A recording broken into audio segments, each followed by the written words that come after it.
Success is a capability of being able to enjoy what you don't like or don't love consistently, every day, persistently, without quit, in the pursuit of what you want, your potential. Who has the first question? Go ahead. So through your life... This is only for recording, so speak up. I'll repeat the question as well. So through your life and every ounce of success you found, what's something that you did in the beginning that you thought was perfectly okay and normal that you've learned it's not? What did I do when I started and had all this success? Something that seemed to be perfectly normal, but through the journey I found out it's not okay. Credibility. My understanding of credibility was an understanding of a shaded credibility. I felt as if I believed something to be true, that it was okay to oversell it, to back-end sell it, lie sometimes, manipulate, or even sometimes cheat it, because I believed it. And I built and made millions and millions of dollars because I am a great overseller, back-end seller, liar, manipulator, and cheater. It's genetic and energetic. I've inherited that. And I justified it because I believed what I was saying to be true, but I wanted to make sure that you would also think it's true, so I'd oversell, back-end sell, lie, manipulate, and cheat. You can see this in the car industry. There's a lot of great cars, and the guy sells you something at a good price, but he's oversold you, back-end sold you, lied to you to get you to buy that good deal. And it ruins the experience. And so when I was young, I wish somebody would have told me about integrity and to challenge myself to articulate in integrity a quantitative value to exceed what I'm asking for. And I think it's a gift. I have a very clear understanding of value, of what it is and how to articulate it, and I teach people how to do that. It's a powerful tool to know that value is giving people more of what they like, take away what they don't like, more of what works, take away doesn't work, more of what they know, or take away what they don't know, which a lot of people do. Engineers are great at this. They can articulate value like we don't understand it a lot of times, but they can articulate the value, but they don't articulate the value to exceed what they're asking for. So they don't put it into context, so you're lost going, hey, that's great, but I'm not gonna give you 100, 100,000, or 100 million for that because I'm not comfortable, I'm gonna get more back. Great question, by the way. I've never heard that one. Hey David, I've been following you and just wanted to thank you for everything that you've done for the community. Thank you. I wanted to ask you, as a person myself that has gone through success and I have had a lot of ups and downs, I wanted to ask you, what's your definition of success? Yeah, so the question is, what is my definition of success since I've had so many ups and downs? So it's really simple to me. Success is a capability. I'll repeat that. Success is a capability of being able to enjoy what you don't like or don't love consistently, every day, persistently, without quit, in the pursuit of what you want, your potential. Not what other people want, not what's missing, not what you don't have. So if you're capable of enjoying what you don't like or don't love, or other people don't like or love, in a consistent, persistent pursuit of what you desire, that's success. It also makes it easier because if you can enjoy what other people don't like or love, or you don't like or love, and you do that consistently every day without quitting, life will tell you all its secrets. What does that mean? It'll give you its cheat codes. Life becomes easy. Why? Because it elevates your awareness to the interference or the dis-easy that you're putting in your life. You see, if you have faith, who here has faith in their God? Almost everybody has faith in their God. Well, if you truly have faith, then all you need to figure out is, what am I doing to interfere with my faith? Not I gotta go get something. It drives me crazy. I get paid millions of dollars. People want me to help them find their why. Anybody have ever asked anyone, help me man, find my why, find my purpose? I got tons of money, I got no purpose, I got no, bullshit. What you need is someone to teach you how to apply your why. So when someone tells me I'm in search of my why, I said, do you have faith? Normally, they're like, oh, I have tons of faith. I believe in X God, whatever they name their God. And I'm happy your God is how I explain things to people, because it differs for all of us. They have different names, different shapes, and different sizes. But most of our gods, they're bigger than us, love us, protect us, promote us more than our moms. They're powerful. So if you want to apply your why, then you have to really test your faith and say, I really have faith. What am I doing to interfere with it? Yes. Did you ever thought like in quitting? Or Yeah, good question. So question is, have you ever thought of quitting? Every day. Every day I have the same exact feelings that every other human being has. Fuck this. I'm pissed. I need to be right, need to be offended, need to be inferior, superior, or separate. I feel guilty, resentful, or worried. Imagine if I could take you all back on however old you are and said every moment of your life that you spent feeling offended, guilty, resentful, or worried, I'd give back to you, and all the money from using that time over again would be given to charity. What type of donation do you think you'd be giving? It'd be incredible. So I believe in faith. I believe in a pragmatic methodology of figuring out what am I doing to interfere with my faith so I can apply my why more of the incremental time, which is 24 hours. There's only one guarantee in your day. There is only one guarantee of tomorrow. And I'll guarantee it for all of you unless it's the last day of your life. 24 hours. I can't guarantee the weather. If I could, I'd be a billionaire. I can't guarantee crypto prices, stock market, real estate, interest rates, politics. I can't guarantee any of that for you, but I will guarantee every single one of you 24 hours tomorrow unless you die tomorrow. So what are you going to do with it? What stands in your way? What's interfering with your 24 hours? I'll tell you, circumstance. Circumstance creates uncertainty, interference to faith. So you have to develop a relationship with the circumstance. One of the ways you do that is to have non-negotiable behavior every single day with exceptions and a promise to yourself that when I make an exception, like for example, that motherfucker in the back right there, that big Samoan looking dude, he kept me up till 1:40 in the morning and I had a 4:30 flight. I have a non-negotiable minimum of 7 hours of sleep. It killed me, but he's worth it. And so I told myself when I landed in California at 8 that the next 24 hours, my number one priority without exception is gonna be to get 7 hours of sleep, because one time is an exception, 2 times it's a pattern, it's a behavioral pattern. I'm creating a habit I don't want. So when I have non-negotiable behavior, I've taken out the greatest interference between me and my faith, which is circumstance, uncertainty. I'm very certain for half of my day. 7 hours of sleep, an hour with my health, hour minimum, hour with my family, hour with my faith, hour with my finance, and then I study time and relativity. By the way, you don't have to study Einstein to understand relativity. Relativity is meaning. That's it. What is the meaning I'm giving to it? Because that's what makes it relative. So when I lost everything, the meaning I gave it was relative to where I wanted to be. It wasn't punishment anymore. Was it punishment when it happened? I told everybody on stage, yeah, it was freaking punishment. But I quickly gave it a meaning of protection, promotion, love, and perfection. I gave it a meaning to align what I was gonna do, say, think, feel, and believe in the next 24 hours. I'm gonna repeat that. I aligned the meaning of my past to what I was gonna do, say, think, feel, and believe in the next 24 hours, because that's the only guarantee or certainty I have.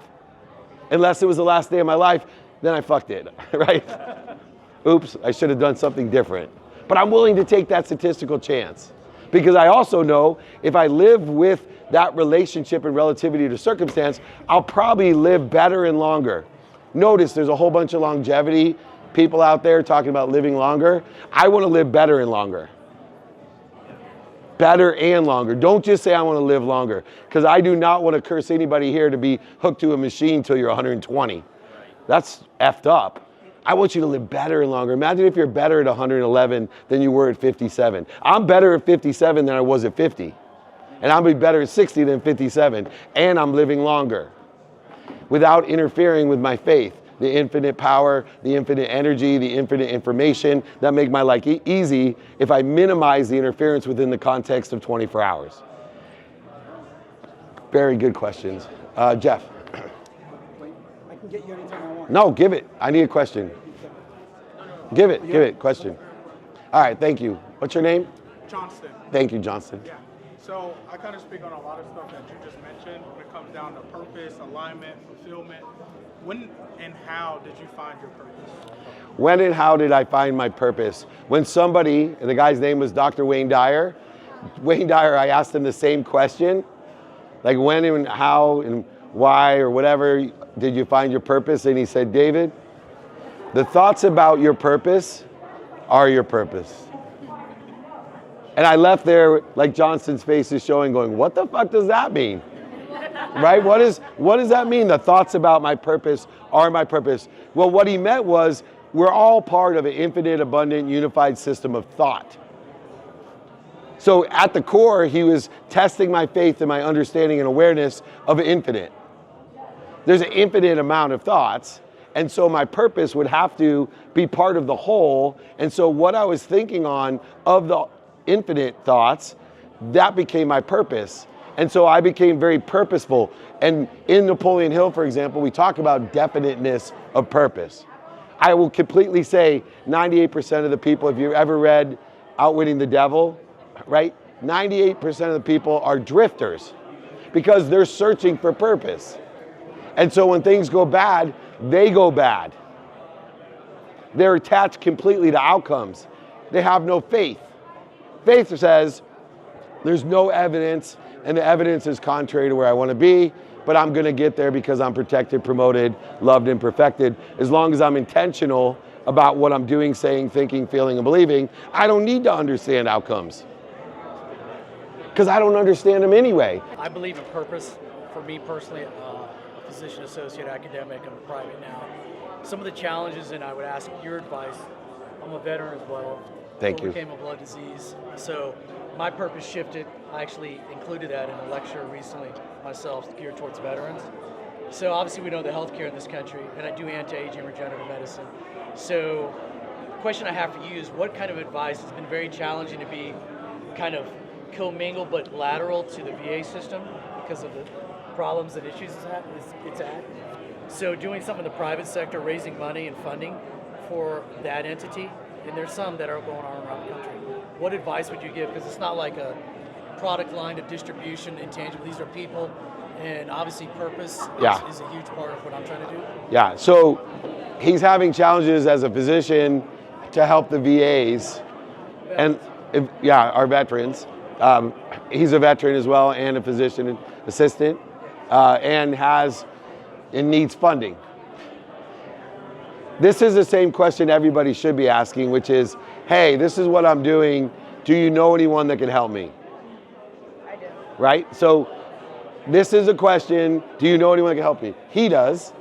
She does. The first thing that you want to do is find someone that sits in a situation that you want to do. And remember, we were talking about values, giving people more what works, doesn't work, what they know, doesn't know, what they like and don't like. When we do that, it enables us to ask two questions. Would it help you if? Would it help you if I introduce people that fund shit like that? Yes, of course it would. Here they are. These two people I know do that. Now, you can imagine if I can just do that in a small circle of people at the same frequency, if you join a group of people that have the same frequency, how easy things become and how influential and impactful they become. That can change your whole life and your whole purpose by being able to find who help me and who I can help. So one question, would it help you if? Two question, do you know anyone that can help me? I listen, I can't remember all the facts. All I knew is he was asking, do you know anyone that help me? And I knew a couple people that are standing here that can, and I probably know another 50 people in the millions of people in my neighborhood that can. I invite all of you to join our neighborhood, right? I don't know where Nick is or what he's doing. Nick, I don't know where Nick is or what he's doing, but everybody should join our neighborhood. So Jeff belongs to it, Bucky belongs to it, David Williams. We have a group of people that are committed to helping one another and know people that help one another. And I give them overlap agreements, which are non-binding agreements that say, hey man, if you help me, most of the time I can help you by doing this. If you help me, vice versa, most of the time. But it allows you to change your mind. It allows you to work within the context of the reality. There's no binding litigation, but we're all here to help one another. So if you want to be part of that abundant thing, this is a perfect example of what I do all day long, virtually and in person. And the guys shaking their heads are part of our neighborhood to do that. And so, Nick, raise your hand. He'll get you into our group and get your information and make sure you get this every single day. Specifically, Mondays, I answer questions and make intros. Every day, the group is available. I do free trainings on Wednesday and Friday along as well for you. So please use that. You got it. Thank you. Hi, David. So I wanted to know what was the subject of your talk today, and why did you choose that subject? I missed it. So Yeah, no, that's fine. What was the subject of my talk today, and why did I choose that topic? The subject was the infinite loop of giving, which is the never-ending flow. That Bucky gave me that terminology, the never-ending flow, which gives fuel to the infinite loop of giving. So what I taught and why I taught it is that I have seen why people are not living in abundance. They want to, but they either are afraid to give, right? We talked about emotional, you have financial literacy, financial intelligence, and emotional financial intelligence. I know a lot of people that have a ton and they just hold on to it. No better way to lose it, by the way. They hold on to it. The universe is not aligned with that shit.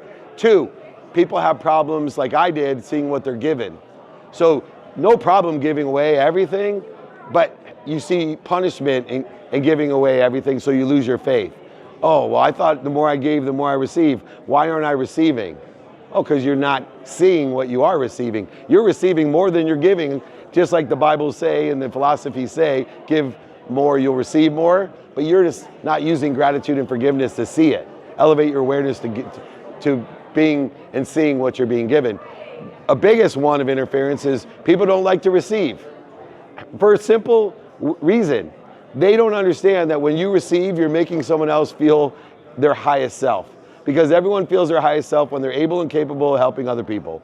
And you're cheating them. Every time you say no, it's okay, or you don't let them pick up the check, or you don't let them open a door. There's a whole, it has no measurement, good or bad. It's just this idea that when I receive from you, you feel terrific. Yes. And when I say no, you feel like shit. Why, if I'm a giving person, when I give you a highest honor of being able to receive what you're offering to me? And then more importantly, the last piece that I taught was to ask for more. For me, the ultimate act of faith is to ask for help. Ask for what you want. It is a confirmation of saying, my God or your God, I believe there's more than enough for everyone, more than enough of everything, and so here's my order. Because I know there's more than enough, I'm just gonna be able to give more with it, and be given more with it, and receive more with it. Now I can ask for more than more. So I talked about this never-ending flow of abundance in the infinite loop of giving to exemplify where people interfere with that loop and why they don't have what they want to have in life. Because they're interfering with it. I am wealthy. What am I doing to interfere with it? Am I not giving enough? Am I not being given enough? Am I not receiving enough? Am I not asking for enough? If you do all 4 of those, you will have more than enough. Yes, great question, by the way. Do you mind if I ask? Sure, and then On your website, you talked about your who, and I wanted to ask, I know you kind of got into it there, but you asked about seeking help, I'm assuming also mentorship. How do you suggest that we find those mentors and we find those networks that you're saying that I'm gonna be bold. She asked, how do I find those mentors, right? Know your who. Who can you help and who can help you? I'm gonna be really direct. You wanna find your who? Call me. I'll give you my cell phone number right now. I will try to help you for free in group, whatever I can do to help, but I know tons of people. I don't do what Bucky does. I don't do what David Williams does back there. I don't do what Chris does. And so if you call me, I'm very quick. I have a huge network. I'm 1 degree of separation from a ton of really qualified people that want to help one another. And so when I listen, and that's why I get referred so much business, because I refer business, and there should be no issue in finding the correct mentor for you. Someone who sits in a situation you want to be in and can give you directions.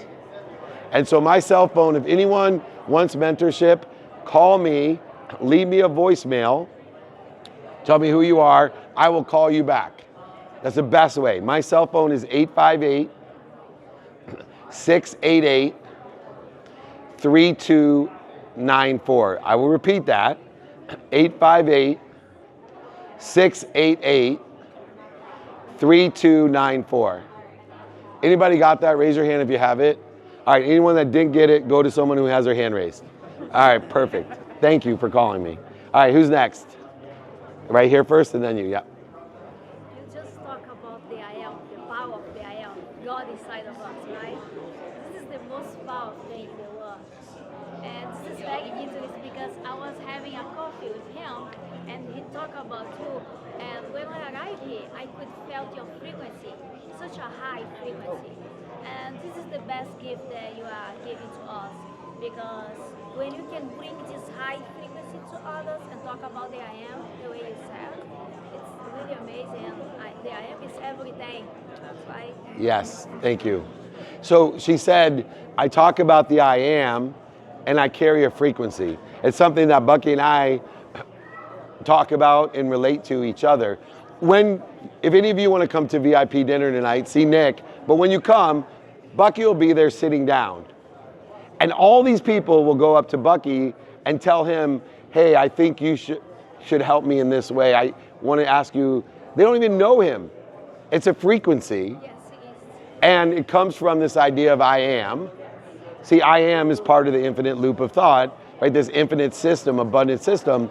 And so where, especially Bucky and I, are able and capable of understanding frequency in neighborhood, is a lot of people that talk about I am are up here, and they can do a quick jolt, like, you know, a bump of cocaine to elevate your frequency.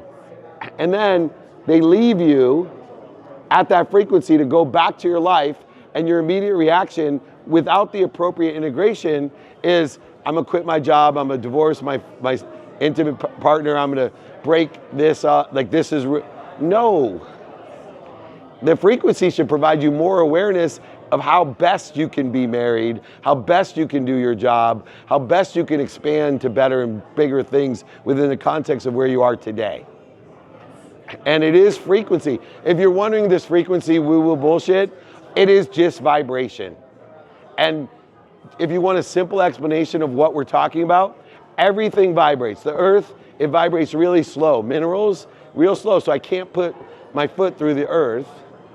And then plants, animals, humans, then sound, and then light, and then thought. But always remember the thing that vibrates the fastest, and the reason we want to vibrate faster is you can only be aware of that which vibrates equal to or less than you. So vibration and frequency is an awareness. That's all it is, an awareness. Intuition is an awareness. It has no understanding of the 24 hours you're guaranteed today. Intuition has no understanding. So that's why you can laugh at people when they're at the craps table and they're like, $3,000 on hard 8. I always look at the guy and go, you're a fucking idiot. And they get offended for some reason. But they are, because they're trying to tell me that their intuition somehow understands time, meaning it's the next roll. Where me, I put $50 on the hard 8 when I get an intuitive thought about the hard 8, and I keep putting 50 on it because I know the universe is telling me, be aware of the hard 8. So I've increased my statistical success of winning beyond the normal odds when you don't have an awareness. And we do that in life all the time. So when you start looking at this frequency as an elevated awareness, awareness allows you to know things like when to buy or sell. It can give you an idea, hey, pay attention to this dummy because something in your future is going to be relevant to this. So every time you see a gray Toyota, pay attention to the gray Toyota because I have elevated my awareness and somehow gray Toyotas are in my awareness. It works. It's the integration, though, between the infinite and the man-made construct of time, 24 hours. And you do get a statistical success from doing it. And it's not woo-woo. This is math and science and physics. They can actually see frequencies of your aura now. They can see your mind vibrations, all of these things.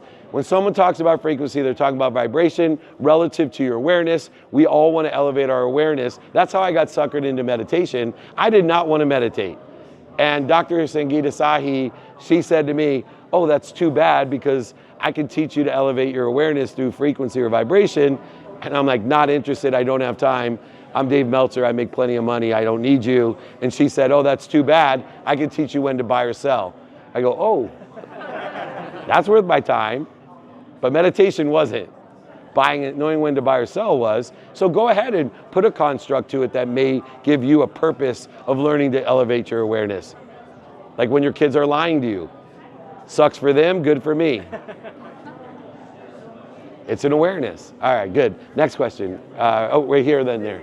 How do you balance radical humility and aggressive business growth? I love that. When you're in an industry, high-stake industry, which ego governs it? I think this is the ultimate question that most people have, is how do you balance your radical humility with aggressive behavior in a competitive space?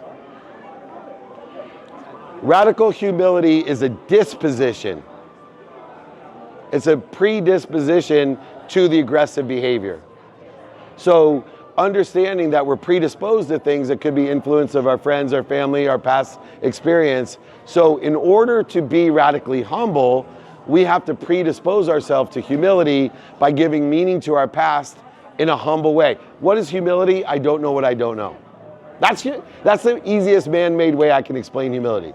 If you can predispose yourself in a very hyper-competitive, aggressive business or industry, career, job, sporting event, whatever it is, if you can predispose yourself to remind yourself, remember and recollect who and what you're collected and reminded to and through, and say to yourself, going into this, I don't know what I don't know, but I'm gonna tell you what, I'm gonna bust my fucking balls and do my best to do my best towards what I think I know. Now that's how you integrate radical humility with intention. I tell people all the time, surrender is not a balance, it's a harmony. There is no balance, it's just harmony. And so to create that harmony, we have to have the humility in order to be aggressive, in order to use all that energy towards where I want to be, not to get over around through obstacles that aren't really there. You put them there from the meaning that you gave the past. Predisposition of the way your daddy treated you, or you lost money, or whatever it is, you put that there. Predispose yourself to humility and align the meaning of the past with where you want to be, and then go get it. That's where I came up with the brand, The Ferocious Buddha. Right? I'm a Buddha to start, and then I'm a ferocious MFer because I always do my best for most of the time during the day. I'm always trying to learn, and I'm always trying to have fun. Sir? Let me capture that. You might be Wonderful. the only person on the earth that can answer this for me. Okay. No pressure. And I don't know if I'm a comedian. I've never done it before. This is my first mic. Go ahead. 30 minutes ago, I was praying to Muhammad, which I'm not Islamic either, but I'm trying to fund a business that's going to change the world. Okay. I texted you earlier and got your robot. No problem. I've got robots too. You That's what texted it's the wrong based on. number. I know. We need to talk offline. But Okay. am I following in what you're talking about? Which I've never heard your message, but I've been Buddhist. I've been every cult that you can imagine, and I'm praying to Muhammad in the hallway upstairs.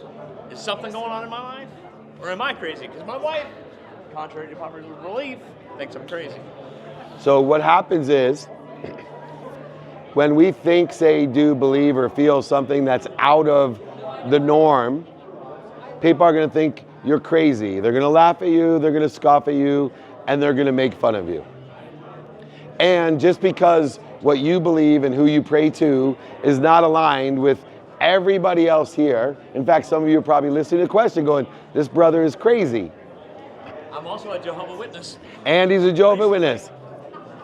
My question to you is, why do you have a need to identify how and what you're doing, feeling, believing with so many different things?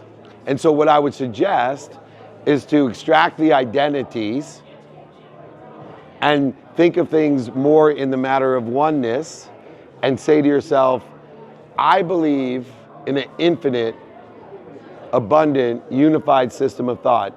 I believe in a source that I want to be a resource of. So if my mission here in my human experience is to be the greatest resource that I can, and in my mission, I want to be a great resource to empower over 1 billion people to be happy.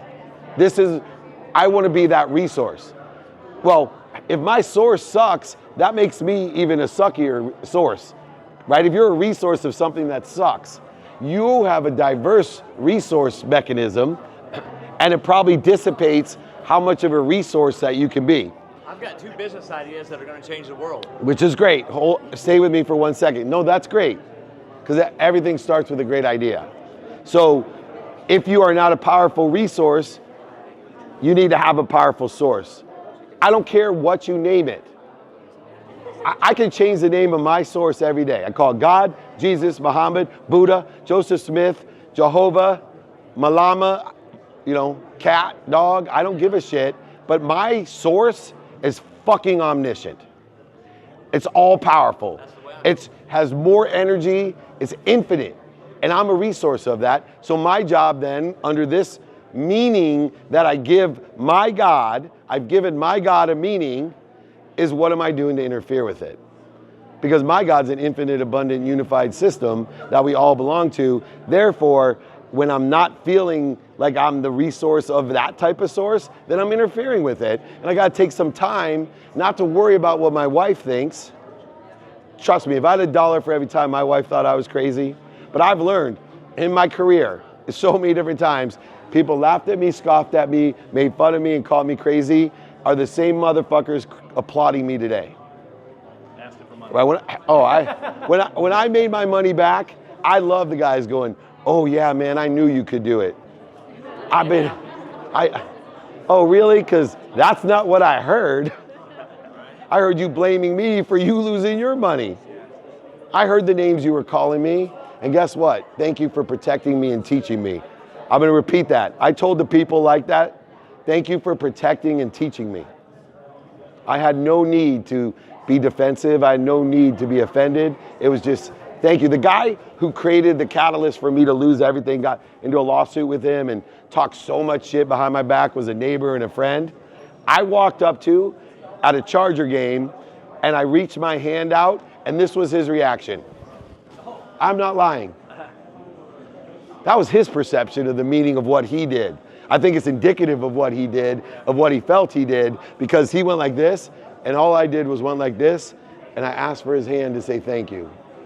Thank you for the lessons that you gave me in protecting, promoting, and loving me. I've never been happier. Thank you. And I would not be here but for the lessons. You are a great teacher. I would have preferred a different mechanism of study, but that's the mechanism that most people and human beings get to experience. That's why I love telling people, don't waste the struggle. Don't waste the struggle. Learn from the struggle. Last question in a picture, unless you're wanted by the police. I had a question. Yes, right here. So my question for you is, I'm writing a book on networking. I love your videos and everything.